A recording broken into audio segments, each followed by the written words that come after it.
I'm getting my game face on.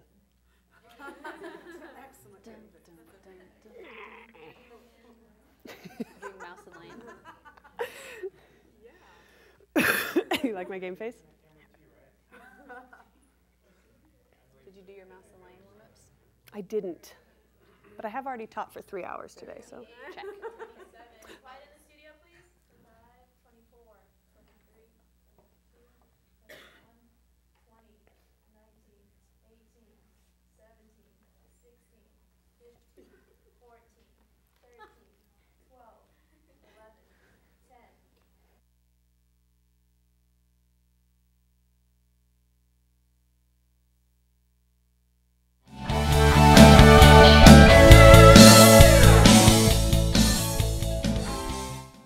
This faculty lecture in celebration of Moorpark's theme, the Year of Self and Society. This is Leah Craig. She's an alumni of Moorpark College, and she's a member of my dance company, Magill and Company, and we're going to share a little bit about what we like to do and how we like to use dance as a medium for communication and social change and building awareness, and in general encourage, hopefully foster this idea that everybody has a voice through the arts and that we can express who we are and how we relate to the world through the arts in a very, very meaningful way.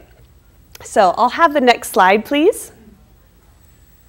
So this idea of self, society, and the artist.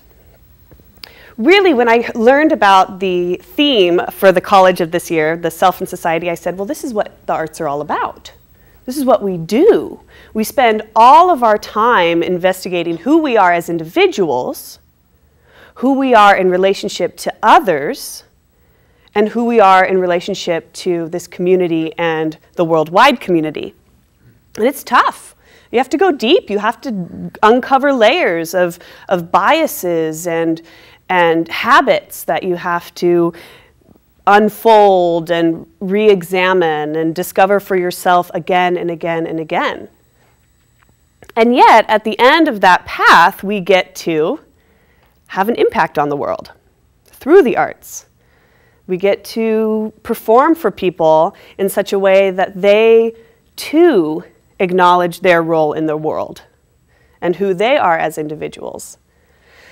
So, really looking, this is a picture from a piece called A Girl's Story, and it's a story of a young girl who's coming of age, and she's trying to find her way. She has a crush on this boy, and he just wants her homework. And so it's this kind of, it's sort of a stereotypical story, a girl's story, just a girl's story. And we performed this a couple years ago. And what you see in the image is she's crying, this character is crying, and she dances with a ton of Kleenex all over the stage. And then the dancers behind her are ripping up pieces of paper that say, I heart you. And so it's about creating environments that we all can relate to, because we all have experienced love and loss and growing up and what it means to be human. So the more honesty we can cultivate in our art, I believe the more effective we can be in communicating our message. So being honest is tough. Being authentic and honest is really, really hard. You have to get really vulnerable. You have to take huge risks. First of all, to acknowledge it personally. That's tough.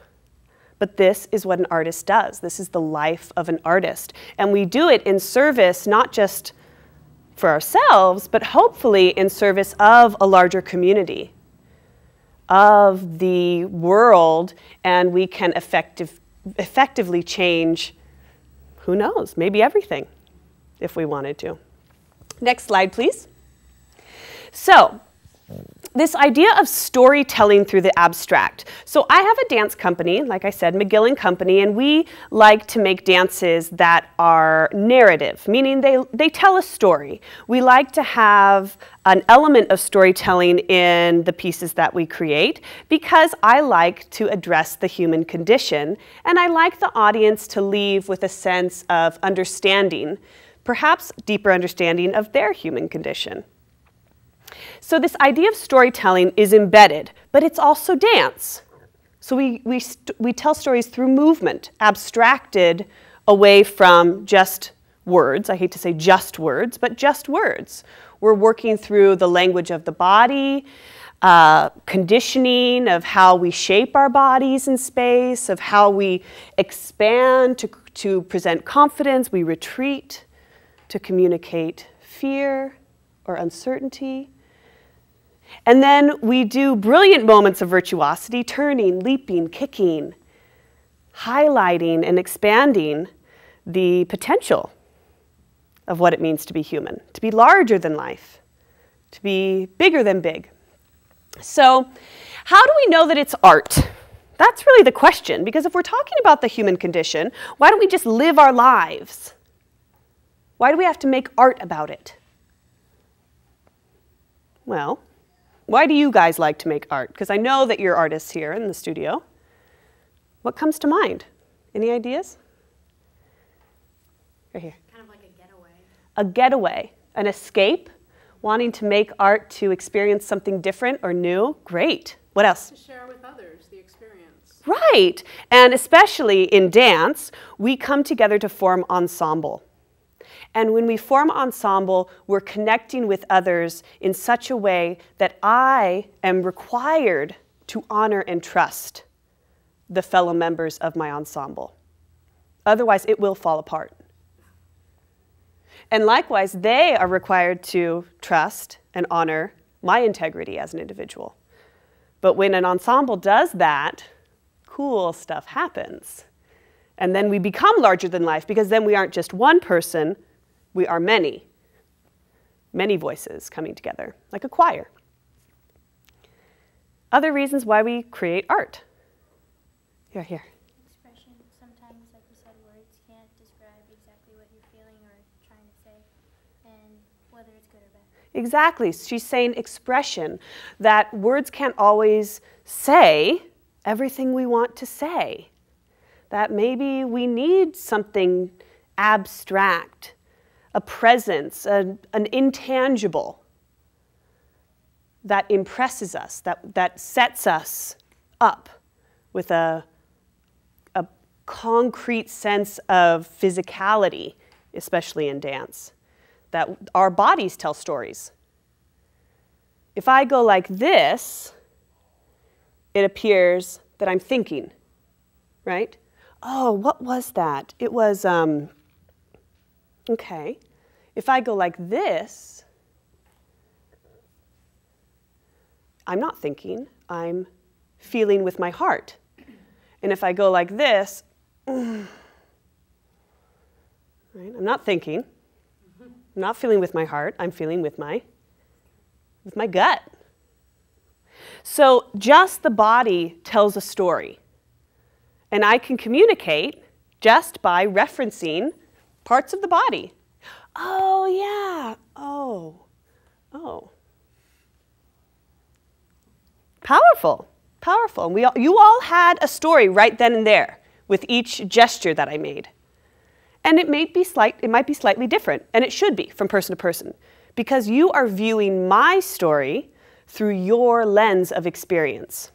Whatever life story you've lived, you're bringing to a performance. Therefore, you will have a unique experience. So this idea of art making to highlight something, art making to exaggerate something that exists in the world so that we can point it out. We might obscure. We might make something fuzzy. We might mess it up a little bit to see what happens. Experiment in that way. We might use art to respond. We might see something in the world, we might feel something, in our own life experience, and we want to use art to respond, to agree, to disagree. We might question it. I might make a dance just in hopes of fostering questions. What if? What if? What if? Maybe. Perhaps. What is the norm? Can we let go of that? How tightly are we holding on to what we believe in? And the arts allow us to experience this. I mean, we see it all the time in romance songs, the breakup song. This idea that in the breakup song, something is happening. It's a response to a human condition. A response to a human condition that poses questions. Oh, what if I had done this? What if I had done that? What will it be like without him or her? Where do I go from here? And you don't have to have the answers, but the art can highlight just the uncertainty, just the not knowing. But that can be useful. That can be an important message. We might use art to share something we discover, something brand new in our lives. Wow, I made this connection. I have to share it with the world. Cool, I see this amazing parallel between music and dance, and I'm going to show the world what I've discovered. And I could only sort it out through the arts. I could only sort it out through the practice and craft of my art. And I might tell a story or create an abstract performance in order to connect things, to connect the dots of our human condition and our experience. Next slide, please. So, this idea of communication, and here are a couple images from performances. I love this picture of me with the tennis racket is classic because I look like, what are you trying to say? You know, it's like very clear body language, very clear facial expression. Dance doesn't always have clear facial expressions. I enjoy it. I like to perform that way. I like the response I get from the audience, that the audience sees me as a human being, not just a body with arms and legs and a head and a spine, but that I'm a human and that I have a story. So I enjoy communication in my dance, and I aim to communicate something. It's not always a huge complex story. It's not always super heavy. It's just something I want the audience to understand. And this idea that the dance doesn't exist in a vacuum, that if all I wanted to do was move my body, I could do that in a room by myself and be satisfied.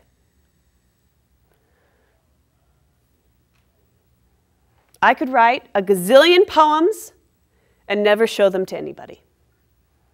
I could write song after song after song and have no one hear it. I could.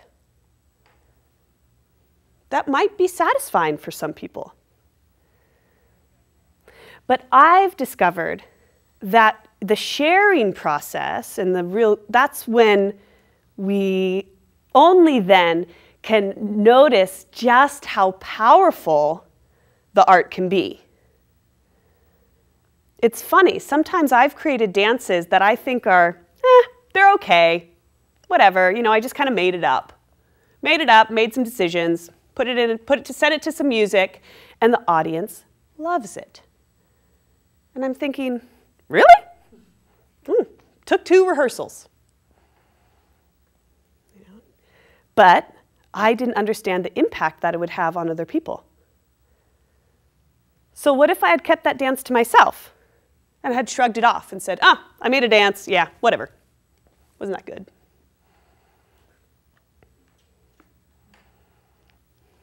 Having to share, that takes guts too when you're talking about the vulnerability. When you're talking about taking the risk to say, hey, what do you think about this? I value you and I value your opinion. Can you be honest with me? Gently. But that's important. And that's what we do with our audience. That's why the performing arts are so wonderful. Because when you're performing on stage, you're not just performing with your fellow dancers, although that kicks butt too. What you're doing is you are communicating and dancing with the energy from your audience. The energy of the audience is so powerful, super palpable. I'm glad that I have you here today. Because if I were just talking to the camera, I feel less human. But by talking to people, I feel more human. I feel more like Beth. And I hope that you feel more like who you are. But it's because we bump up against each other. It's because we don't exist in this vacuum. I want to connect. I want to communicate. I want my audience to be engaged. That is a goal of mine as a choreographer. And I want the audience to leave with something. Either they leave with a deeper appreciation, maybe they leave with a question, or maybe they just leave with an emotional response. That's cool too. And this is why I support seeing art that you don't like. Go see more art that you don't like and ask yourself, what is this about? What is this about? Somebody took the time to make this. Probably a lot of time. Somebody devoted a lot of themselves into this piece of art. So if I don't like something, that tells me I need to pay attention to it more. Not to turn around at the first, I don't like it, done. When I say, that doesn't touch me, that doesn't connect with me, why not? Why doesn't this affect me? What is it about this that is harsh to me, or grating, or frustrating, or irritating, or apathetic? Because that's powerful too. It's funny, there's a beautiful film, right? Great film, Fight Club. We've all probably seen it, Fight Club. I hate that film. It makes me feel terrible inside. When I finished watching that film, I was viscerally affected.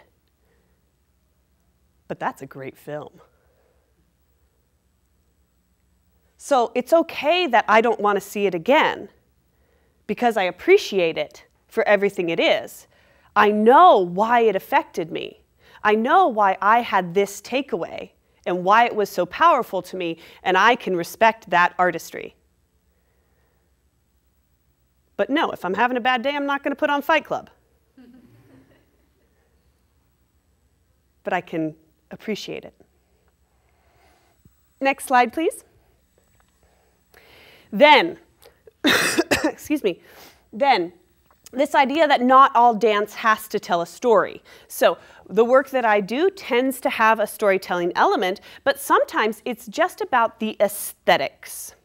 And aesthetics is a word that you've probably heard, or maybe you've heard in context, or maybe you know the definition, but it's a word that's underused, I think, in today's culture.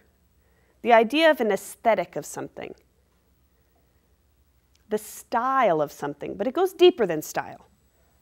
An aesthetic is all of the qualities coming together to create an effect. So it's everything, all of the design elements, all of the compositional elements that come together that work together for the piece. So there are some beautiful dance works that are abstract, meaning they work to take out the humanity of the body and to move the body just as if it were as if it were inhuman, as if it were a machine, or as if it were a rope that was dangling, just trying to manipulate the possibilities of the body, or to create visual illusion with the body. How long can I make the body seem? How long can I spread my arms? Can that be beautiful? And that aesthetic, right? It doesn't have to be about, oh, and so-and-so fell in love with so-and-so, like a girl story, you know. So-and-so fell in so-and-so, and then they broke up, and then they got back together, and then there was a resolution. No, it could be a snapshot of design, a snapshot of aesthetics. And that could be the primary interest, and that can be wonderful.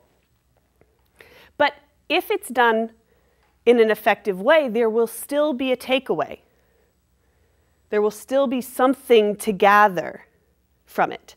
And I want to encourage you as artists and as art appreciators to ask yourself what that is. So dance is very commonly misunderstood as either having to tell a story or being bad. It's true. I don't know what that was about. I don't know what that dance piece was about. It must have been bad, you know, generally speaking. Rather than coming back to it and saying, okay, why didn't I get it? And it might be that you weren't making a connection as an audience member. It might be that the artist didn't make a connection for you. But wouldn't that be important to differentiate? Is it my shortcoming as an audience member that I didn't understand this? Or maybe I wasn't given enough information to understand this. So I make a joke in a dance piece that I created, and I actually created this with one of the fellow faculty members named Joelle Hanna. She is an English faculty member. She's lovely. And so she and I collaborated on a piece that we named A Dance for the Guy in the Blue Button-Down Shirt, subtitled, Who Got Dragged to This Dance Performance by His Girlfriend. Right? Because the girlfriend loves dance and she loves to move. And I'm generalizing here about heterosexual relationships. But, you know, the girl loves to dance and she just loves dance and she wants to watch all this dance all the time. And the guy's thinking, I don't get it. What are they doing? They're rolling around on the ground for half an hour. What's that supposed to mean to me? So I made up this piece, A Dance for the Guy in the Blue Button-Down Shirt, in order to highlight that this exists in our dance community, that this pattern that you all giggled at, because you all know it exists for real, that it actually happens. This is a human story. This is our story. So we do have a little clip of A Dance for the Guy in the Blue Button-Down Shirt, and I think it's all set up. So this is Joelle reading the poem, and she is my interpreter of modern dance. So she is a trained interpreter, and here's what we have here. I am living in my spring, free, happy, creating, leaping through time into summer, sweating under the burning sun. Ouch! Sunburn. But oh, the fresh autumn breeze cools my blistered skin. That feels so good. Please, fall to the ground. I wonder, is that why they call it fall? Yes, yes. I like the leaves fall into winter. So if only all modern dance were so straightforward, then, you know, poor boyfriend wouldn't be suffering so much. By the way, boyfriend became husband. And this was actually it was inspired by my husband, who came to a show of mine wearing a blue button-down shirt. And he's like, I don't know what just happened there. Something happened, for sure, clearly. I just have no idea what it was. So, and you notice, of course, I love to use humor. And maybe you got that sensibility already from me, those of you who know me surely in my classes. But I love using humor to point out the human condition. Because let's laugh at ourselves. Let's turn the mirror around and say, oh boy, really? Yes. Yes, that's why they call it fall. I mean, you know, it's just completely ridiculous. So I'll take the next slide actually on the PowerPoint if possible. Oh, and there I am. So social commentary is this next idea. And here's Leah right there. I know, you're up there on the here's Leah again, blindfolded, dancing on stage. This idea of social commentary and dancing a message for social change is important to me in that I see things in the world that I question, that cause me concern, that affect me deeply as a human. And I think it only fair to use art as a means of communing with the people around me. So when I make social commentary, I aim to have the audience say, oh yeah, I feel that, I've felt that. Oh, I know somebody who's felt that. I understand that story, I get it. So this next video is an excerpt from a piece called Won't Let Go. And it was inspired actually by a song. It's set to Ray LaMontagne. And I loved this song. And it's set in 3/4, which is really an uncommon meter. It's like a lyrical song, a ballad, to dance, tap dance to. But I loved this song, and I wanted to tap dance to it. And I didn't know, when I set out to create the piece, I didn't know what it was about. I just knew I loved the song, I loved tap dance, we're going to put it together. And make it work.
So this piece that started just inspired by this song became a tribute to veterans who have gone off to war and who don't get to come home. And I didn't expect to arrive at this place when I started creating the piece. I didn't really know. And I mean, a sad tap dance? That seems incongruent. But here it was, and here I was being handed this amazing story. And I said I had to share. And this piece has often been the favorite of our concerts. Interestingly enough, the girl who received the letter at the end, she has a boyfriend who's in the Marines, and he has been sent away. Luckily, he's safe and he's come home. But one day she had to perform it, and she had just said goodbye to him. And she was just, talk about a real human story, real human condition. And she was amazing. I mean, she's an amazing dancer, but here she was telling an honest story, and she wasn't afraid to do that, and it was pretty powerful. Next slide, please. Make them laugh. So this picture is me. This picture is you, actually, is what it is. No, this picture is about this crazy piece in which I am a belle and I'm dancing around and I'm doing all sorts of crazy stuff. But what I found is that people do love to laugh, and laughing is a great way to engage people, to let them be human, to let them relax and feel good being human. So I employ a lot of humor in our pieces, and also we have a lot of fun in rehearsal. We're basically goofing off the whole time. We goof off, but we get work done. So next slide, please. So this is McGill & Company's mission. We believe in dance for every body, every person, every individual, and we celebrate the differences. We do not all look the same. Leah, can you grow your hair out? Trying, but... We don't look the same. We are not the same height, the same shape, the same color. And we love to have fun with that. We love to celebrate that. We like to make dance that's accessible and meaningful, dance that celebrates humanity, and dance that cherishes individuality. So I'll have the next slide, please. So our current project is called, Ah, That's My Dance Body. That's the title. There's an exclamation point. And so I wanted to invite Leah to talk a little bit about what this current project is about. She's also choreographing part of the performance. There is a script, an actual narrative script that is also involved, so it's words and movement. And yeah, so why don't you talk a little bit about that, Leah? Sure. So like Beth said, it's called Ah, That's My Dance Body, and it started as an inside joke, as most things do with our company. And we would always make jokes about how, oh, I forgot my dance body today, and that's why I can't do this many turns, or I can't do this because I didn't bring my dance body, I'm not on it. And then we kind of developed on that idea, and, you know, bada bing, bada boom, we have an hour show about it. So, like Beth said, it has a narrative, and it takes you through the story of a boy and a girl who are starting out. They want to become dancers, and it's their dream to, you know, wear point shoes or, you know, dance on stage with a big professional company. And most of the narrative is we have an announcer, and it's kind of like a public service announcement from the 50s, and he's telling us, well, this is what you need to do to become a dancer. And it just takes them through all these things, and they're trying to do it, and successful, not successful. We have lots of different ways, and we have a lot of different takes on what it means to be a dancer. And we have a couple of beginning pieces with, you know, the ballet. We have a little court dance that's, you know, basic ballet and stuff like that, and really silly. And basically, he's telling the two dancers that they, you know, will never, or one of them becomes a dancer and the other girl does not, because she doesn't have the dance body that you normally see, you know, in New York City Ballet or anything like that. And then we have our sad dance where she's like, I'm never going to be a dancer, but she loves to dance and she's good at dancing just because she doesn't fit the bill.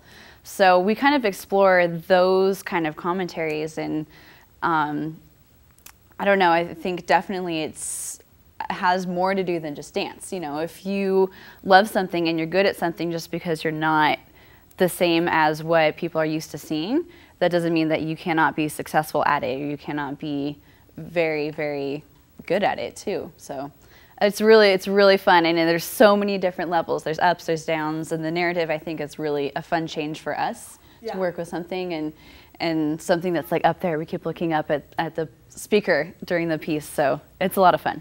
It's a lot of fun. So I wanted to open up any questions that maybe have surfaced for either me or Leah about what we've talked about today, or maybe something you've experienced as an artist, or as a budding artist, as a growing artist ready to take the next step. Anything that surfaced for you? Right here. Do you find that you get a better response with the light and funny stuff, or do you get a better response? She's asked, do I get a better response with the light and funny stuff, or with heavier work? Light and funny. And I have a feeling, though, that it's in part a measure of contrast. That so much of concert dance is heavy. And rightfully so, because these artists are working through tough issues, painful personal growth, artistic problems that are challenging. So there is an understanding when you're exploring the dark side, you know, because we do shove that, you know, under the rug so much in our daily lives, that it's important to have a venue to do that. But because that tends to dominate the stage, when Magill and Company comes on stage, the audience gets to go, oh, whew, what a relief. I can catch my breath. And we've struggled with, you know, well, what do we really want to be? How do we really want to be as a company? But we're okay being the happy-go-lucky group right now, because that's what we can offer, and we believe that we can still have a potent message about the shape of our bodies, about being an artist. So we've been balancing those things out as well. Maybe one more question I think we have time for?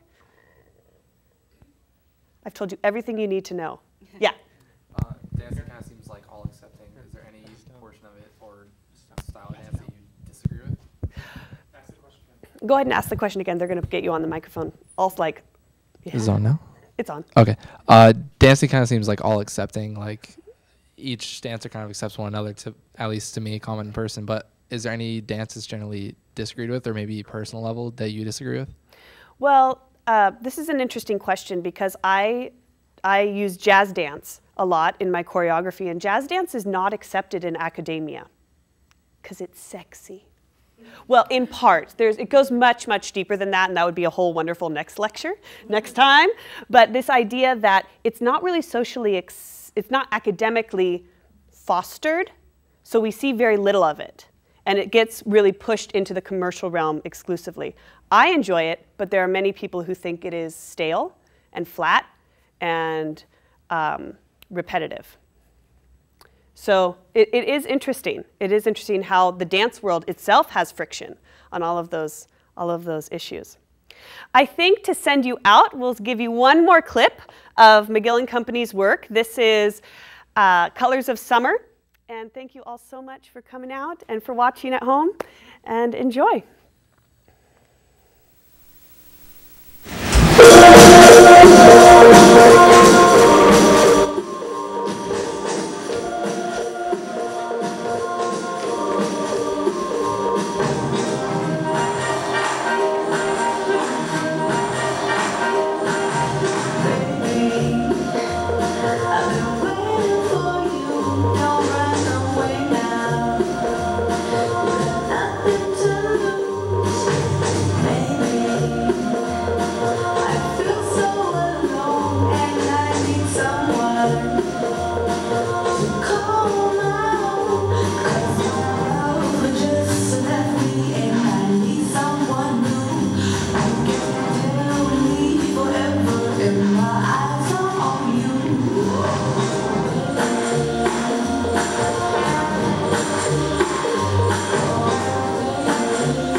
Thank you so much again, and enjoy watching at home. We're Moorpark College, Magill and Company. Thank you, Leah. Thank you to our studio and all of the student technicians who have been fantastic.